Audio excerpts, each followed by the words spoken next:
foreldrasamfélagi sem bara einhver mest verndaðisti hagsmuna hópur í dag, skilurðu. Ég svo hissa þess ekki til bara eitthvað svona eins og það til hérna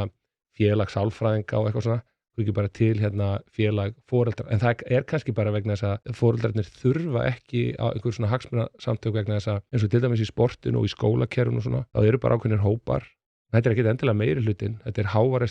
hávær minni hluti sem tekur oft þessa staði í gísling og það mjög áhugavert að pæla í því sko, hvar félagsfræðin, hvar hérna Víðir Halldórsson og allt þetta lið